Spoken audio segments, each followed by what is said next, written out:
नमस्कार दोस्तों, आपका स्वागत है मेरे इस YouTube channel Mukul English academy में। दोस्तों, आज हम बेसिक इंग्लिश ग्रामर की एक सीरीज स्टार्ट कर रहे हैं जो जो हम लोग ग्रामर को और इम्प्लीमेंट कर पाएंगे और अच्छे से हम लोग अपने आप में ग्रो कर पाएंगे इंग्लिश ग्रामर के बारे में।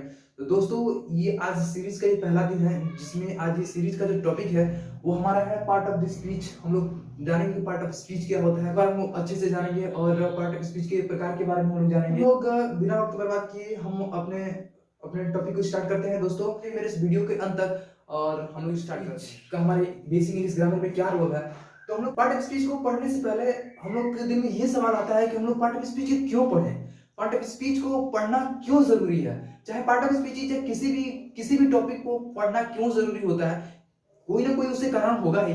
तो दोस्तों, पार्ट ऑफ स्पीच को पढ़ना इसलिए जरूरी है क्योंकि जैसे कि मान लीजिए कोई मूवी, जब हम लोग मूवी देखते हैं तो उसमें अमिताभ बच्चन जो होता है वो किसी मूवी में, उस मूवी में वह पिता का रोल निभाता है और किसी मूवी में वो हीरो का रोल निभाता है। तो दोस्तों, हम लोग कैसे समझ पाएंगे कि वो पिता का रोल निभा रहा है या फिर हीरो का रोल निभा रहा है।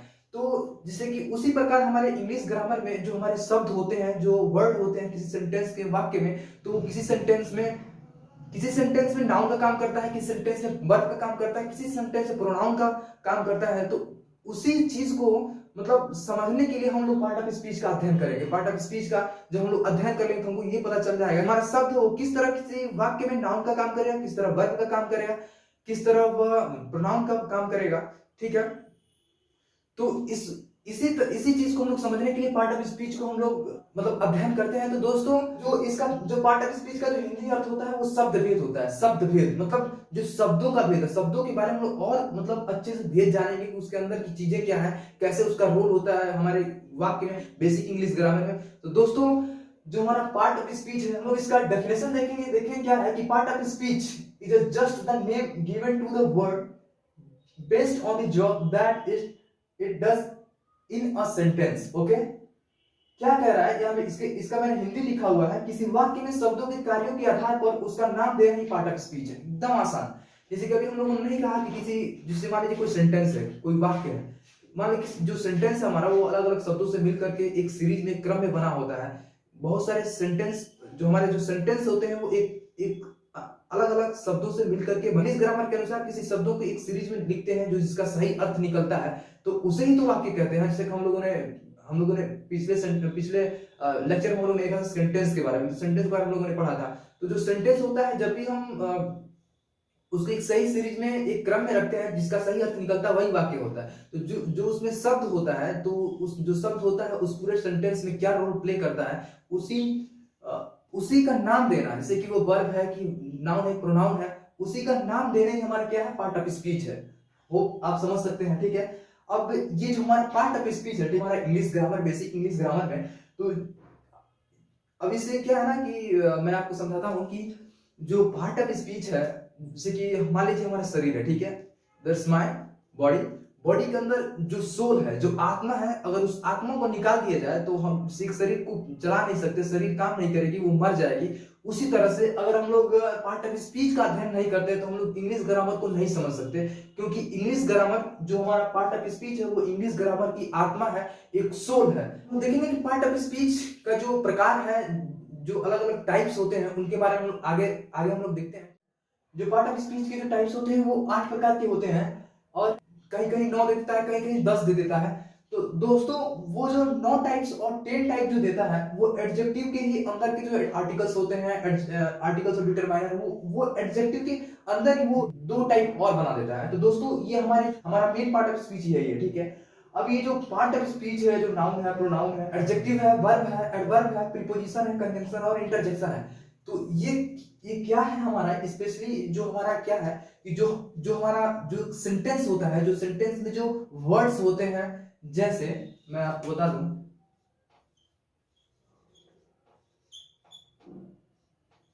Ram goes to Kanpur.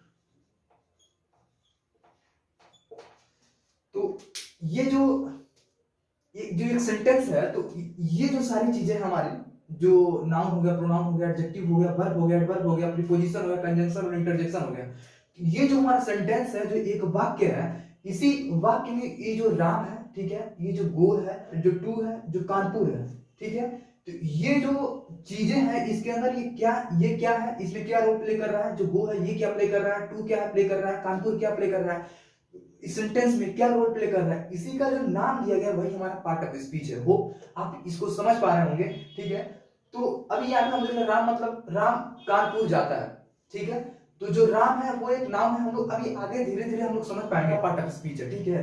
तो हम लोग इसको अभी हम लोग सिर्फ क्या यहाँ इस वीडियो हम लोग सिर्फ देखेंगे कि जो नाउन है, नाउन के सिर्फ हम लोग सिर्फ डेफिनेशन के बारे में समझेंगे, ठीक है। और एक एक एग्जांपल लेके एक दो एग्जांपल लेके हम लोग समझेंगे, ठीक है। और वन बाय वन करके, जैसे कि वन बाय वन करके हम लोग नाउन के बारे में एकदम डीप से अध्ययन करेंगे, ठीक है।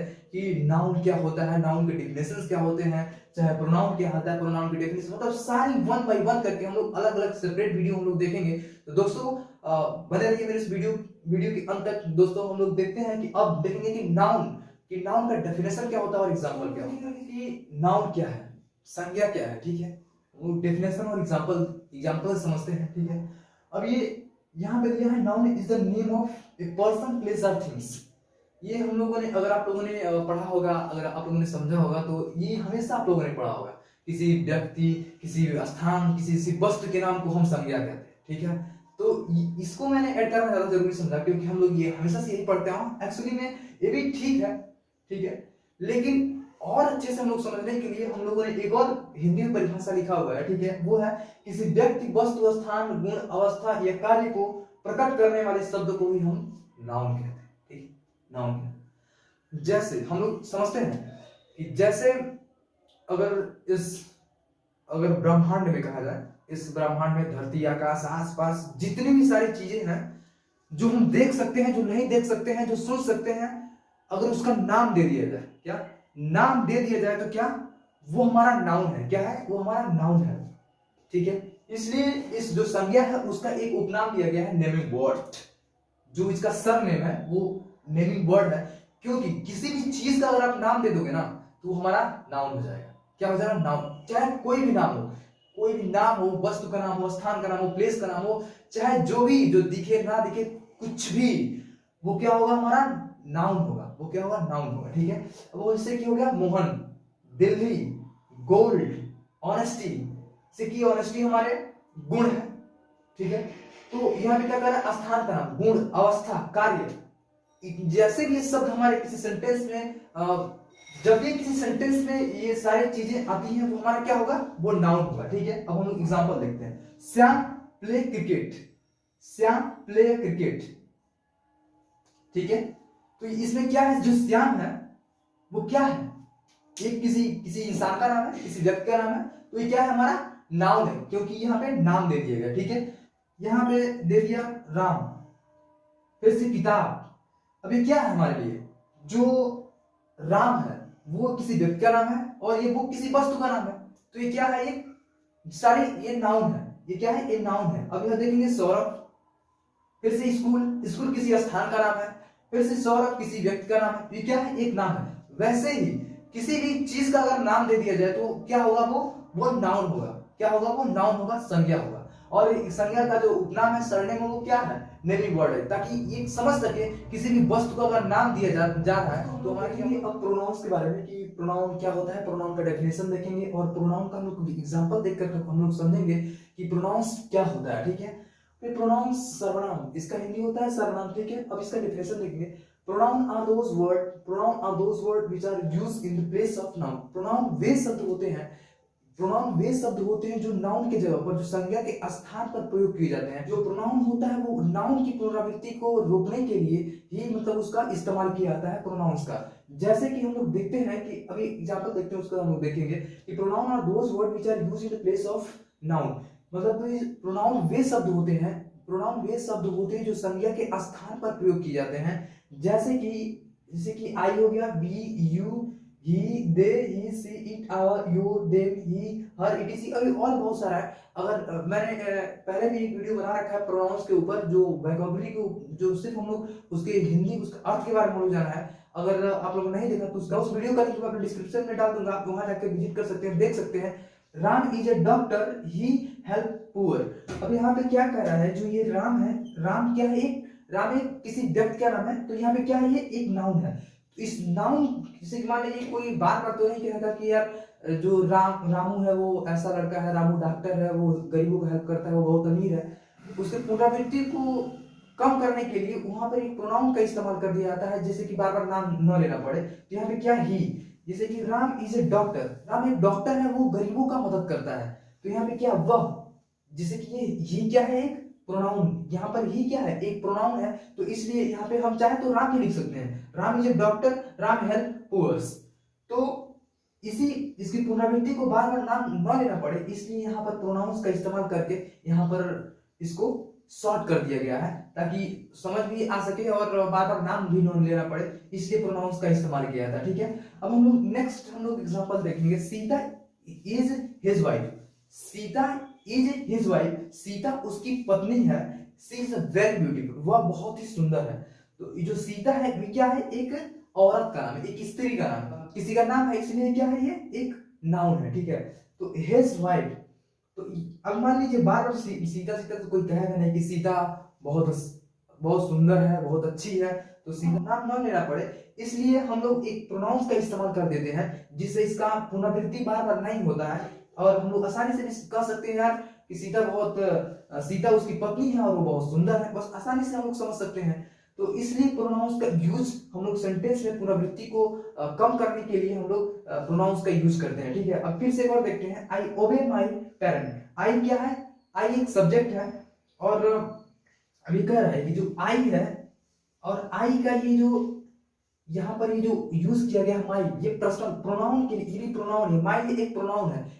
ठीक है, तो ये किसका प्रोनाउन, आई का प्रोनाउन माई प्रोनाउन है। वो मतलब पुनरावृत्ति को कम करने के लिए, किसी का नाम बार बार रिपीट ना हो, इसलिए उसके पुनरावृत्ति को कम करने के लिए इस्तेमाल में लिया जाता है। अब यहाँ पर एक वर्ड, एक सरनेम का इस्तेमाल किएगा, सब्स्टिट्यूटिंग वर्ड। प्रोनाउन को सब्स्टिट्यूटिंग वर्ड क्यों कहते हैं, प्रोनाउन को सब्स्टिट्यूटिंग वर्ड क्यों कहते हैं, हम लोग समझते हैं। जैसे कि बस वही सिंपल, जैसे कि राम हो गया, तो राम का नाम बार बार इस्तेमाल न करने की, न यहाँ पर एक शब्द ले लेते हैं जो इसका काम यहाँ पर कर देता है। ठीक है, तो इस यही क्या है, एक सब्स्टिट्यूटिंग वर्ड है। जहां जहां भी ऐसे सेंटेंस आते हैं वहां वहां पर हम लोग प्रोनाउंस का इस्तेमाल कर देते हैं, जिसका वहां पर बार बार नाम पुनरावृत्ति नहीं होता है, तो नहीं होता है। ठीक है, तो उसे हम कहते हैं सब्स्टिट्यूटिव वर्ड्स। हम लोग देखेंगे विशेषण। विशेषण क्या होता है, विशेषण का डेफिनेशन और एग्जांपल देंगे। ठीक है, बस उसका जैसे कि होता है एडजेक्टिव, क्या होता है हमारे पार्ट ऑफ स्पीच में, उसका क्या रोल होता है, और ये कौन से ऐसे वर्ड होते हैं जिन्हें हम एडजेक्टिव कहते हैं। ठीक है, बस यही हम लोग देखेंगे। वह शब्द जो नाउन और प्रोनाउन की विशेषता बताता हो, जैसे रंग, रूप, गुण, दोष, आकार, प्रकार आदि, उसे ही हम क्या कहते हैं, विशेषण कहते हैं। जैसे कि मान लीजिए हम लोगों ने नाउन पढ़ा था, किसी व्यक्ति या वस्तु का या फिर किसी स्थान का नाम है, तो वो जो नाउन हो गया, मान लीजिए प्रोनाउन होगा। प्रोनाउन हम लोग ये देखा था कि प्रोनाउन में किस तरह से उसका जो नाम है उसको पुनरावृत्ति को कम करने के लिए, तो मान लीजिए नाउन के स्थान पर प्रोनाउन का इस्तेमाल किया, तो दोनों चीजें एक ही हुई।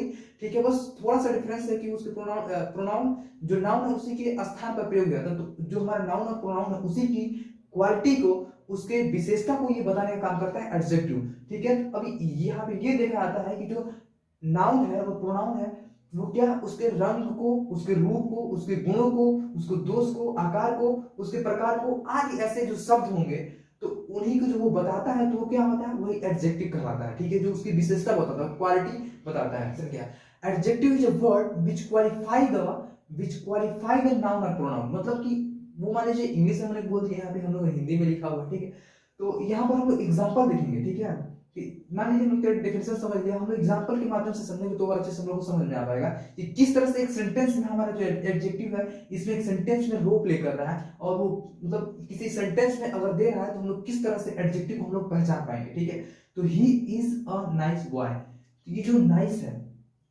वो क्या है, एक एडजेक्टिव है। नाइस मतलब होता है अच्छा, और ये ही क्या है हमारा, ही हमारा, ये मान लीजिए ये हमारा नाउन है। तो नाउन क्या है, तो नाउन के स्थान पर मान लीजिए किसी व्यक्ति, वस्तु, स्थान का नाम होता है तो वो नाउन होता है, तो नाउन के स्थान पर प्रयोग किया गया ही, ये हमारा क्या है, प्रोनाउन है। अब प्रोनाउन के बारे में बता रहा है कि ही, वह एक अच्छा लड़का है। ठीक है, तो यहाँ पे ही क्या है, एक प्रोनाउन हो गया, और नाइस क्या हो गया, एक एडजेक्टिव हो गया। तो जो नाइस है वो किसकी विशेषता बता रहा है, ही का, तो ये क्या हो गया, हमारा एडजेक्टिव हो गया। ठीक है, वैसे हम आगे देखते हैं। सी क्या हमारा हो गया, एक नाउन हो गया। नाउन का ही क्या है, एक प्रोनाउन है, यहाँ पे नाम नहीं दिया है, और मतलब नाउन, नाम के स्थान पर क्या दे दिया है, मतलब किसी स्त्री को कह रहा है वह, तो ये क्या हमारा प्रोनाउन हो गया, और प्रोनाउन का ही क्या, ब्यूटीफुल, स्त्री के बारे में बात कर रहा है, इसलिए सी के बारे में हमारे ये सी इज वेरी ब्यूटीफुल। तो ये जो स्त्री है, स्त्री के बारे में बता रहा है, वो बहुत सुंदर है। तो बहुत सुंदर क्या है, उससे क्वालिटी को बता रहा है, मतलब एक्सप्रेस द क्वालिटी कि सी गर्ल इज वेरी ब्यूटीफुल, या फिर सी इज वेरी ब्यूटीफुल। तो क्या है, इस सुंदरता को बता रहा है, उसकी क्वालिटी को बता रहा है। तो ये क्या हमारे इस सेंटेंस में जो ये ब्यूटीफुल है, ये किसका रोल प्ले कर रहा है, एडजेक्टिव का रोल प्ले कर रहा है, ठीक है। अभी जो गोपाल है, Gopal is a fat boy, यहाँ पे गोपाल किसी व्यक्ति का नाम है, तो ये क्या है हमारा, एक नाउन है। और नाउन में फैट क्या है, हम लोगों ने यहाँ देखा कि उसके रंग, रूप, गुण, दोष, आकार और प्रकार को। तो यहाँ पे क्या आकार, उसके आकार की बात किया है, तो क्या है, गोपाल एक मोटा लड़का है। गोपाल क्या है, एक मोटा लड़का है। तो यहाँ पे गोपाल एक नाउन हो गया, और नाउन की क्या है, यहाँ पर क्या बता रहा है, उसकी विशेषता बता रहा है, उसकी क्वालिटी बता रहा है। तो ये क्या है, हमारा एडजेक्टिव है। तो आप लोग समझ सकते हैं कि किसी भी सेंटेंस में अगर ऐसा वर्ड दे देता है, तो वो क्या है, हमारे सारे वर्ड्स अगर किसी भी को दे देता है किसी सेंटेंस में, तो आप बहुत अच्छे से पहचान सकते हैं कि हमारा किसी भी सेंटेंस में कि हमारा एडजेक्टिव क्या है, हमारा नाउन क्या है, हमारा प्रोनाउन क्या है। यहाँ तक तो आप तो पता चल ही गया होगा कि हमारा नाउन क्या है, प्रोनाउन क्या है, एडजेक्टिव क्या है। फिर देखेंगे is Usha is a vice girl. अब ये उषा क्या है, एक स्त्री का नाम है, तो ये क्या है, हमारा नाउन है। अब ये हमारा वाइस क्या है, वाइस मतलब होता है बुद्धिमान। तो जो वाइस, उषा एक बुद्धिमान लड़की है। तो ये हमारा क्या बता रहा है, क्वालिटी बता रहा है, किसका, इसका नाउन का क्वालिटी बता रहा है। तो ये क्या है, बुद्धिमान है। तो ये क्या है, हमारा एडजेक्टिव है। आप लोग समझ गए होंगे किसी भी सेंटेंस में कि जो हमारा एडजेक्टिव होता है, वो एडजेक्टिव किस तरह से काम करता है, और वो किस तरह से सेंटेंस में रूप लेके। वर्ब क्या होता है, वर्ब का डेफिनेशन देखेंगे और इस एग्जांपल देंगे, ठीक है। तो वर्ब वो होता है, a verb is a word, sorry,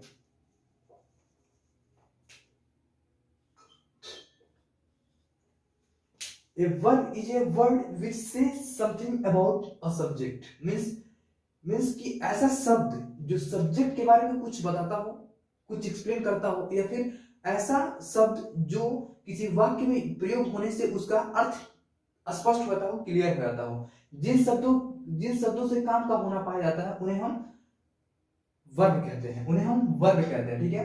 कि मतलब which word express the action, ठीक है, वो क्या कहलाता है, हमारा वर्ड कहलाता है। अब यहाँ पे ईट होता है खाना, स्लीप मतलब होता है बोलना, स्लीप मतलब होता है सोना, बात मतलब होता है नहाना, ठीक है। अब यहाँ पर एग्जांपल हम लोग देखेंगे, रामू प्ले अ क्रिकेट। हम लोग इसको समझने से पहले हम लोग कुछ समझते हैं कि जो वर्ब होता है, दुनिया का कोई भी काम, संसार में आसपास कोई भी चीज, जो भी काम हो रहा है, जो भी वर्क हो रहा है, मतलब आप ये समझ में लीजिए ना कि जो भी इस दुनिया में काम हो रहा है, वो सारी चीजें क्या है, हमारा वर्ब है। क्या है, हमारा वर्ब है। अब ये वर्ब में क्या है, रामू प्ले अ क्रिकेट, ठीक है। तो रामू क्या हो गया, हमारा सब्जेक्ट हो गया। हम लोगों ने पढ़ा था कि सब्जेक्ट क्या है, ऑब्जेक्ट क्या है। आप उस वीडियो को देख सकते हैं, उसका भी लिंक मैं डिस्क्रिप्शन में देख लूंगा, आप वहां से जाके देख सकते हैं। तो ये जो रामू है, वो एक क्या है, एक सब्जेक्ट है। यहाँ पर एक नाउन भी है और एक सब्जेक्ट है। जो नाउन है वो सब्जेक्ट का काम कर रहा है, और ये जो है प्ले मतलब होता है खेलना। तो ये क्या हो रहा है, एक क्रिया हो रहा है, खेलने की क्रिया हो रही है, इसलिए क्या है, ये हमारा वर्ब है, ठीक है। अब एक और एग्जांपल देखेंगे, ही हमारा क्या है, ही हमारा ये प्रोनाउन है, और ये क्या है, हमारा सब्जेक्ट है। यहाँ पर वो इट मतलब होता है खाना। इट क्या है हमारे लिए, इट हमारे लिए वर्ब है। ये हमारे एक वर्ब का काम कर रहा है, ठीक है। इसमें एक्शन हो रहा है, खाने का एक्शन हो रहा है, ठीक है। अब उसको देखेंगे, सी इज गोइंग टू स्कूल। अब यहाँ पर आता है हमारा दो वर्ब, इस मतलब है और गोइंग मतलब जा रहा है। तो जो गोइंग है वो क्या है, एक वर्ब है। हमारे लिए एक वर्ब है यहाँ पे, जो हमारे सब्जेक्ट के बारे में बता रहा है, जो हमारे सब्जेक्ट के बारे में एक्सप्लेन कर रहा है कि जो सब्जेक्ट है वो क्या कर रहा है। सब्जेक्ट है मतलब स्कूल जाने का काम कर रहा है, जाने का काम हो रहा है, इसलिए क्या है यहाँ पर, ये गोइंग है वो हमारा वर्ब है, क्रिया है। अब हम लोग जब वर्ब का हम लोग जब पढ़ेंगे, उसका इसको जब वर्ब को हम लोग एकदम अच्छे से एक्सप्लेन करके पढ़ेंगे, तो हम लोग पढ़ेंगे कि जो वर्ब है, वर्ब में कितने पार्ट होते हैं, वर्ब के टाइप क्या होते हैं, उसमें हम लोग पढ़ेंगे कि वर्ब हमारे कई प्रकार के होते हैं। तो ये भी हमारा क्या है, एक वर्ब का रूप है, जो हेल्पिंग वर्ब कहते हैं, ठीक है। तो अब फिर हम लोग देखेंगे कि जो सेम वर्ड है, यहाँ पर जो हमारा वर्ब है उसे सेम वर्ड क्यों कहा गया है। जैसे कि मान लीजिए, जो सेम वर्ड इसलिए कहा गया क्योंकि जो भी हमारा जो सब्जेक्ट है, उसका जो उसका रोल निभा रहा है, जो क्रिया हो रहा है, तो यहाँ पर क्या है, एक क्रिया, एक करना का काम हो रहा है। उन सब चीजों को क्या है, क्रिया हो रहा है, the work of the action. Action हो रहा है, तो ये क्या है, इसलिए तो हम लोग देखेंगे एडवर्ब। एडवर्ब मतलब होता है क्रिया विशेषण, ठीक है, उसका हिंदी होता है, ठीक है। अब यहाँ पर हम लोग देखेंगे कि जो हमारा एडवर्ब है वो एडजेक्टिव और वर्ब से मिलकर के बना है एडवर्ब। क्या इतना हम लोग हमारा, अब हम लोग देखेंगे कि इसका जो एडवर्ब का डेफिनेशन क्या है और उसका एग्जांपल क्या है। अब हम आप लोगों ने ये देख रहे होंगे कि यहाँ पर हिंदी में लिखा हुआ है, फिर इसका इंग्लिश में लिखा, क्या मतलब है। तो कुछ लोग ऐसे होते हैं जिनको ये हिंदी समझ में, इंग्लिश जो है वो समझ में नहीं आती, ठीक है। उसके लिए हिंदी जो है बहुत ही परफेक्ट होता है समझने के लिए। तो ठीक है, तो हम लोग देखते हैं क्या है। तो an adverb is a word, an adverb is a word use with a verb, use with a verb an adjective or another adverb to add something to its meaning। जो एडवर्ब है वो ऐसा शब्द है जो वर्ब के साथ और एडजेक्टिव के साथ या फिर अनदर वर्ड के साथ मिल करके उसके अर्थ को क्या अर्थ देता है, वो क्या है, अर्थ देता है, ठीक है। अब वे शब्द जो नाउन और प्रोनाउन और इंटरजेक्शन को छोड़कर बाकी सभी पार्ट ऑफ स्पीच को, जैसे एडजेक्टिव हो गया, एडवर्ब हो गया, वर्ब हो गया, प्रीपोजिशन हो गया और कंजंक्शन हो गया, आदि सभी की क्या होता है, विशेषता बताते हैं। अब यहाँ पर हम लोग और अच्छे से हम लोग समझेंगे एग्जांपल के माध्यम से। जैसे कि यहाँ पे कुछ दिया हुआ है, हमारा जो एडवर्ब है, कुछ ऐसे शब्द दिए हैं जो एडवर्ब है, वो क्या है, वेरी, लाउडली, जस्ट, नाउ और फास्ट। ये हमने अभी थोड़ा सा लिया हुआ है, वैसे एडवर्ब की संख्या बहुत ज्यादा है। जब हम एडवर्ब पढ़ेंगे तो और अच्छे से देखेंगे, और ज्यादा संख्या में हम देखेंगे कि एडवर्ब किस तरह से सेंटेंस में यूज होता है। यहाँ पे हम लोग सिर्फ समझेंगे, ठीक है। अब जो यहाँ पे सी इज वेरी ब्यूटीफुल, एग्जांपल लेते हैं, सी इज वेरी ब्यूटीफुल गर्ल। यहाँ पे अब मान लीजिए हम लोगों ने देखा था कि पिछले हम लोग एडजेक्टिव देखा था, वर्ब देखा था, और हम लोगों ने नाउन और प्रोनाउन देखा था, ठीक है।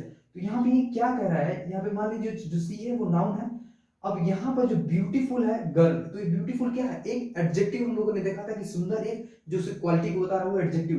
अब एडजेक्टिव की ये क्या है, इसकी विशेषता, एडजेक्टिव की विशेषता बता रहा है वेरी। वेरी मतलब होता है बहुत सुंदर, सुंदर तो ऑलरेडी एक एडजेक्टिव है, एडजेक्टिव की क्या विशेषता बता रहा है, बहुत सुंदर लड़की है। तो क्या है, बहुत सुंदर लड़की है, तो ये क्या है कि एडजेक्टिव की विशेषता बता रहा है, इसलिए क्या है, एक, इसलिए ये जो वर्ब है वो एक एडवर्ब है, ठीक है।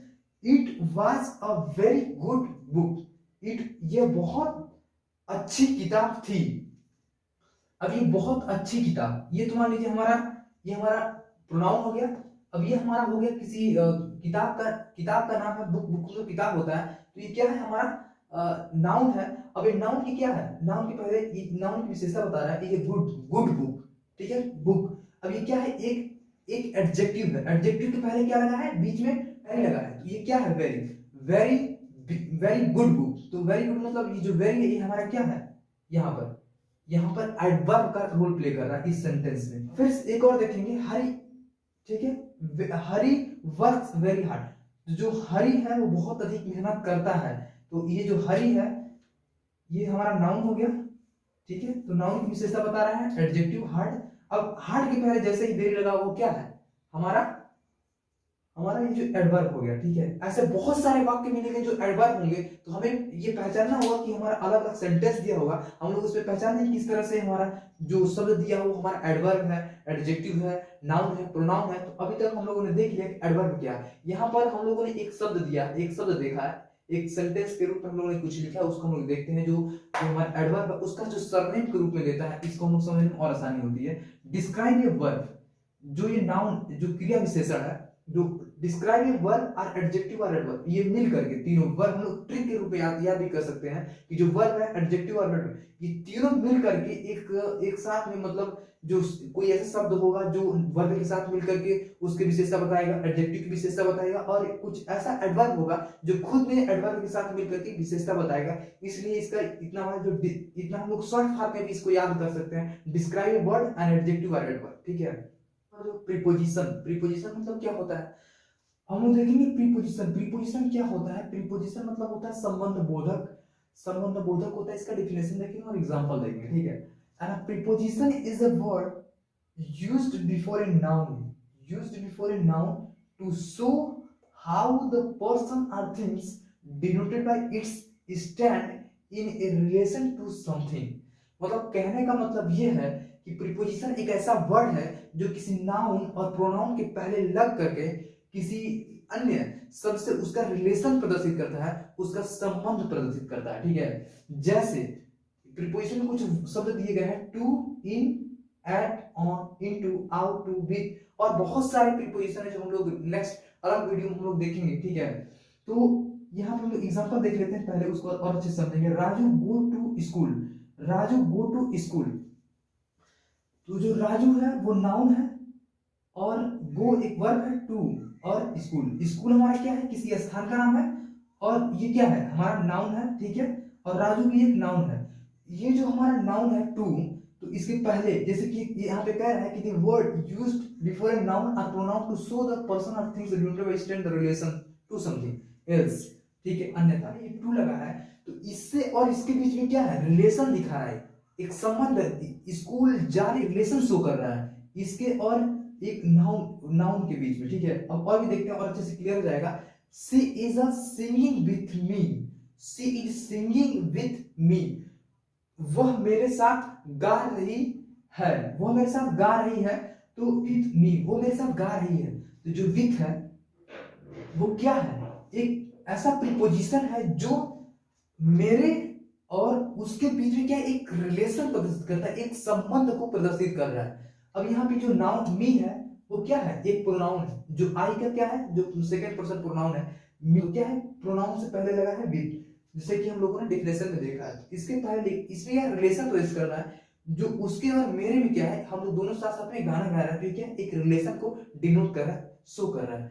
अब यहाँ पे तीसरा देखेंगे, he sit on the table, the table, ये भी क्या है, एक नाउन है। नाउन के पहले हम लोग ये जो द क्यों लगा है, इसका भी रीजन है जो हम लोग अलग अलग और आगे हम लोग पढ़ेंगे, जब आर्टिकल से हमारा जब होगा उसके बाद हम लोग देखेंगे कि क्यों द के पहले इसका रूल्स होते हैं, नियम्स होते हैं, ये जनरली सवाल आता है, ठीक है। अब यहाँ पे टेबल है, तो टेबल द नाउन है ये, और नाउन से पहले क्या लगा है, ऑन, तो ऑन क्या है, हमारे एक प्रीपोजिशन है, जो ही सिट ऑन द टेबल, वह टेबल पर बैठा हुआ है, टेबल के ऊपर बैठा हुआ। इस जो हमारे और टेबल के बीच में क्या है, एक रिलेशन शो कर रहा है, जो कि बैठा हुआ है, तो एक रिलेशन तभी तो बैठा हुआ है उसके ऊपर, तो एक रिलेशन शो कर रहा है, ठीक है। तो यहां तक हम लोग समझ रहे किस तरह से एक सेंटेंस में कोई वर्ड एक प्रीपोजिशन का रोल प्ले कर रहा है, ठीक है। तो अलग अलग ऐसे वर्ड होते हैं जो अलग अलग सेंटेंस में अलग अलग प्रकार से प्रीपोजिशन का रोल निभाते हैं, और बहुत सारे ऐसे प्रीपोजिशन है जो हम लोगों को आगे हम प्रीपोजिशन का जब हम लोग टॉपिक देखेंगे तो हम और अच्छे से हम लोग इसको समझ पाएंगे, ठीक है। अब यहाँ पर हम लोग देख रहे हैं बस वही उसका उपनाम है। अगर कोई पूछता है कि यार प्रीपोजिशन क्या शो करता है, तो हम लोग सीधा बोल सकते हैं show the relationship, show the संबंध को, एक दूसरे के संबंध को यहाँ पे प्रदर्शित करता है, बस। अब एक चीज हम यहाँ पर और देखते हैं, जो हमारा प्री है, प्रीपोजिशन है। अब यहाँ पर प्री और प्लस पोजीशन, पोजीशन से मिल करके बना है, ठीक है। तो प्री मतलब होता है पहले, और पोजीशन मतलब होता है स्थान, मतलब पहले स्थान पर लगना है, उसी का स्थान होता है प्रीपोजिशन, ठीक है। तो आप लोग इसको समझ गए होंगे कि ये प्रीपोजिशन क्या होता है और ये कहाँ कहाँ लगता है, और किस तरह से एक सेंटेंस में प्रीपोजिशन कंजंक्शन क्या होता है। कंजंक्शन मतलब होता है संयोजक, ठीक है, संयोजक। इसका हम डेफिनेशन देखेंगे। Conjunction is a word which join together sentence or a word, means की जो कंजंक्शन होता है वो दो या दो से अधिक शब्दों या फिर वाक्यों को जोड़ने का काम करता है, उसे ही हम क्या कहते हैं, कंजंक्शन कहते हैं, उसे ही हम संयोजन कहते हैं, ठीक है। जैसे and, but, after, or, unless, otherwise, because, as well as, etc, okay. अभी कंजंक्शन तो बहुत सारे हैं, लेकिन हम लोग सिर्फ एक एग्जांपल के माध्यम से हम लोग बस लिया है यहाँ पर थोड़ा सा। अब एग्जांपल देखेंगे, Sita and Gita are, Sita and Gita, ये एंड क्या है, हमारे सीता और गीता है, इन लोगों को जोड़ रहा है, जो बीच में क्या है, कनेक्ट कर रहा है, संयोजित कर रहा है इन दोनों के बीच में, ठीक है। जो कितने शब्दों के बीच में लगा है, शब्दों को जोड़ने का काम कर रहा है। जो एंड है वो हमारा क्या है, इस सेंटेंस में हमारा एक कंजंक्शन का रोल प्ले कर रहा है, एक कंजंक्शन है, ठीक है। वैसे ही I help him because he is a poor, मैंने उसका हेल्प किया, उसका मदद किया, बिकॉज क्यों, गरीब है, वह एक गरीब है, ठीक है, ठीक है। ये जो विकास है वो क्या कर रहा है, ये दो वाक्यों को जोड़ रहा है, जैसे कि ये आई हेल्प हिम ये एक वाक्य हो गया, और ही इज अ पुअर वो एक अलग वाक्य, वो गरीब है और मैंने हेल्प किया, मैंने मदद किया, तो किसका, क्यों किया, तो ये हमारा बिकॉज, क्योंकि वो एक गरीब है, ठीक है। अब हम देखेंगे he is wise but not wealthy, वह बुद्धिमान तो है लेकिन बट नॉट वेल्दी।